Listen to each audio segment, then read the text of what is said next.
All right, we are going to move on to solving trigonometric equations, which is section 5.3. So we're going to take a nice, well-needed, well-deserved break from 5.1 and 5.2, which has been fairly abstract, and do something that's a little bit more numerical. And so we're going to back the unit circle here. And so we'll talk about, don't forget, we have degrees. Kind of on the inside, we have these rate and measurement, which we're going to need that because the first problem says solve the following for there and over there, 0 degrees and between 0 degrees and 360 degrees. So we're saying we're included 0, but not 360. So don't forget, bracket means included, parentheses means it's not. So those are equivalent. Remember, those are co-terminal angles. So they share the same terminal side. So if I have an answer that's going to be there, we're going to use 0, not officially 360. So here's what this one says.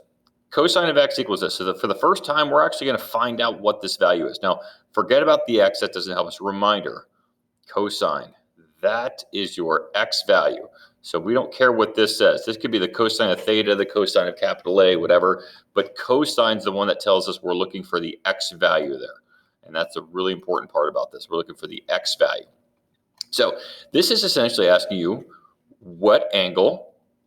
So what angle gives you an x value of negative radical 2 over 2? So we're trying to find any time we're solving for x here. So where do you have an angle where the x value is negative radical 2 over 2? That's what it's telling us. Because we used to do the fact, we did problems that said, hey, what's the cosine of pi over 4? And so here we would say, well, what's the x value at pi over 4? And that was our answer. Now we're doing the opposite. We're giving the coordinate, and we're asked to find, hey, what's the actual theta? What's the actual x? What is the angle? So what angle gives us an x value of negative radical 2 over 2? So x value of negative radical 2 over 2. So I'm looking here, none, negative radical 2 over 2. Oop, there's one. There's an x value. And again, we're talking about degrees. That's 135. So that's 1. So over here, negative radical 2 over 2. Still looking, see if there's any more. Oh, there's another one. And that would be 225. And negative radical 2 over 2, or just the x value. Those are the only two answers. You know, a lot of time you get two answers here. Sometimes one, sometimes even more than that, as we'll get into. So that's what you're looking for. What angle gives you, since this is cosine, the x value of this? So you're just looking at x coordinates and looking. I didn't look for positive radical 2 over 2. I looked for negative. So let's do another one. This one's saying, remember, sine is dealing with the y coordinate. So what angle does the y coordinate equal 1/2? That's what I'm looking for. So I'm solving for an angle B. What angle gives you a y value of 1/2? So let's start here. Y value of 1/2. Oop, found one already. That would be right there at 30. So keep on looking. Y value of 1/2. There's another one. That's at 150. Y value at 1/2, that's negative 1/2. That doesn't help me. Again, we're just looking at the y values. That's a negative 1/2. That doesn't help me. So these are my answers. So once you get in the habit of looking at this, these aren't nearly that bad as they look. Now, they're not always going to be like this, but we got to get these basic problems down first before we do some other ones. So specifically, now this one, it says 0 to 2 pi, which means we want radian measurement.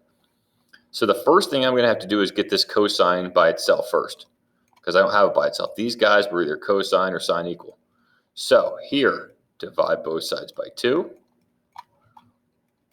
I get cosine squared equal 1/2. Now that doesn't give me cosine. I got to take the square root of that. So when I take the square root of that, first off, whenever you take the square root, you're getting plus and minus. Second, the square root of 1 is 1. The square root of 2, we don't have 1, so we leave it like that. But we know we can rationalize that. So we've done this before. So we're going to multiply top and bottom by that. So I will get cosine of A equals plus and minus 1 times radical 2 is radical 2. And then radical 2 times itself is 2. So this is positive and negative. That's what the plus and minus means. That's really important. Whenever you square root, you get a positive and a negative. That's what people go wrong. So this is saying, according to this problem, cosine, we're talking x values. So to solve this one, to solve for angle A, I'm looking, finding what angle gives me an x value of a radical 2 over 2 and a negative radical 2 over 2. So here's a positive. Here's a negative. Again, x values are either positive or negative, and they're radical 2 over 2. And then this one, I have 4 answers. So my 4 answers would be pi over 4, 3 pi over 4, 5 pi over 4, and 7 pi over 4. So I have all of those: pi over 4, 3 pi over 4, 5 pi over 4, and then 7 pi over 4. So sometimes you can have that many answers, depending. And the whole reason why is because I took the square root, which gives me plus and minus. So that was both the positive, so the positive radical 2 over 2 is over here, and then the negatives, right? And again, I was just looking at the x values because of cosine. So the trig function determines which one you're looking at, x or y. Okay, one last one. This one looks kind of weird. I need to get the cosines by itself. So over here, I can minus 3 cosine to both sides. And those are like terms. So that's really 2 cosine. And then that equals this.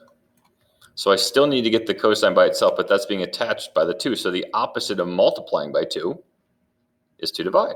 So I'll divide this by 2, divide this by 2. That cancels. So I get the cosine of x equals radical 3 over 2. So let's again remind ourselves what that means. So cosine is x. Remember, it has nothing to do with this is. If it's cosine, if it's x. If it's sine, it's y. If it was tangent, that's y over x.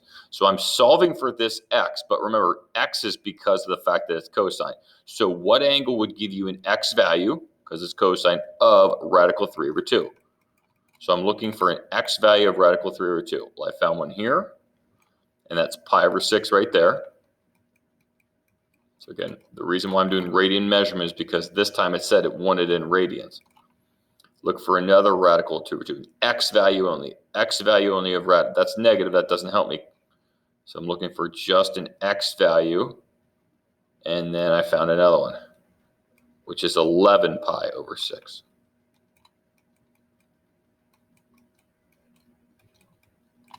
So notice that sometimes you're looking for positives, sometimes you're just looking for negatives. On that last example, we were looking for both because we took the square root, which includes the positive and the negative.